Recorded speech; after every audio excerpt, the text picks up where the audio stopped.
My makeup is inspired by the 60s because people are protesting and rioting for the same things they're protesting and rioting for in the 60s.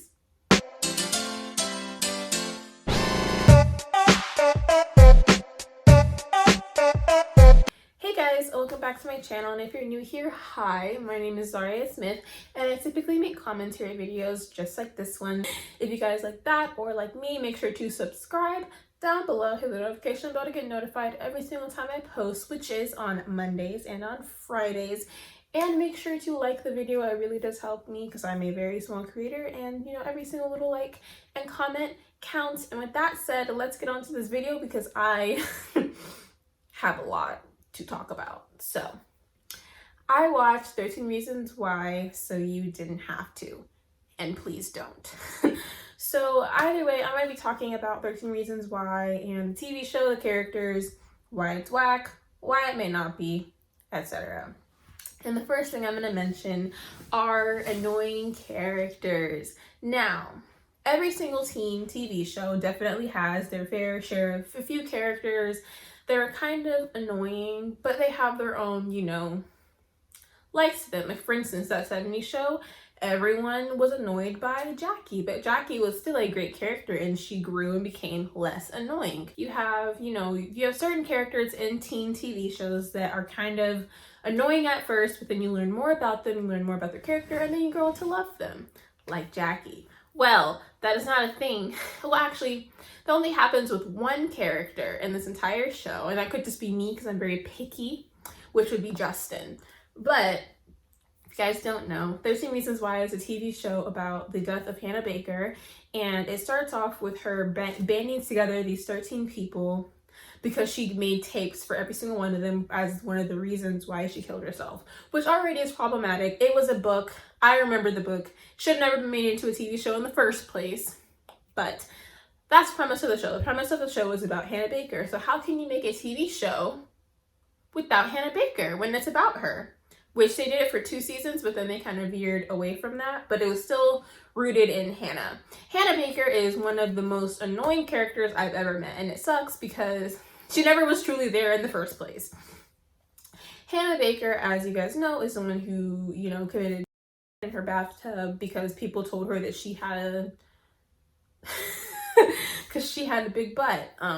That's not the only reason why. It was also because she got assaulted by Bryce Walker. It was a combination of things, but definitely if she would have just talked to her parents and said, hey, I think I need therapy, probably would have turned out differently. But that's what if you're a teenager and you watch 13 Reasons Why and you're like, I want to be like Hannah, maybe talk to your parents. They might actually try to help you. It's a crazy concept. But then you have Mr. Clay Jensen, who I hated. And up until the last episode, I truly wanted to jump him. He was so annoying in the first episode. He's a savior complex guy. But Dylan Minnette, chef's kiss. If you guys haven't listened to Wallows, you definitely should. They're such a great band. But Clay's character was really dumb. And then he became friends. Well, he moved in. Justin moved in with his family. They became close. But still, Clay was still obsessed with being a savior and being in control of everything. And then that was a part of his demise. And then somehow he was voted for the class speaker for their graduation, which makes no sense to me. So other characters are Justin, my favorite. I loved him. It sucks that he died. Oh, spoiler, I guess. Spoiler alert. Justin dies in the end of the series from AIDS, which sucks. I'm telling you guys, when the funeral thing was happening, I assumed that it was going to be Clay, not Justin, and I was truly, truly upset. Jessica, she kind of goes through her own little journey. I enjoy her generally. Zach, I don't want to jump him.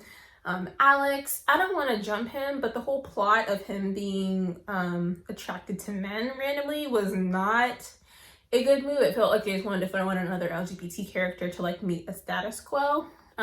Tony was kind of just, whatever. Monty or Montgomery, he was a mess. Bryce Walker, I actually enjoyed Bryce. Because I kind of like TV shows that have characters that kind of that have like more depth to them, so you can try to understand them and why they do these things. But the characters are not characterized in a good way 80% of the time. Like, there are holes, and when you have 13 episodes every single season, well, except for season 4, which had 10 episodes, it just didn't flow right with the different characters and their different plots. Sometimes it was just really messy, and I didn't like how it was put together. And speaking of messy, let's talk about the plot. So the plot, season 1 was about Hannah Baker and figuring out why she killed herself, you know. Season 2 was figuring out why did Hannah kill herself, but this time there's a trial about her suing the school. Third season is Bryce Walker getting murdered by Alex and Jessica. Season 4 is about not Hannah Baker, but it's about Clay and his declining mental health, on how he's been a savior this entire series. And it's interesting. The one thing about TV shows is that, I'll give you an example. That 70s show, I can tell you literally the entire plot of that 70s show in distinctive detail. There are certain TV shows where I can tell you the entire plot, like Breaking Bad. I can tell you exactly what happens in each episode, in each season, in pure detail. I cannot remember what happened in season 1, season 2, even season 3. The plot doesn't flow together nicely, and that just comes down to writing. Similarly to Riverdale, which I stopped watching because that show was just a mess. But if shows don't have cohesive plots that make sense, they're forgettable. Because there is no substance to this show, and I understand they're trying to do that, but when you do it in such a messy way, and I hate, talking trash about it because Selena Gomez was a producer for this show, but this show just should have never been made in the first place because it doesn't really help. And here's why it doesn't help, guys. So actually, teen suicide rates went up after season 1 released. Is it maybe because they romanticize teen suicide? Never. They romanticize suicide. They made it seem like, oh, Hannah Baker, she was such a sweet angel, and oh my gosh, like Hannah Baker this, Hannah Baker that. No. You should not romanticize teen suicide.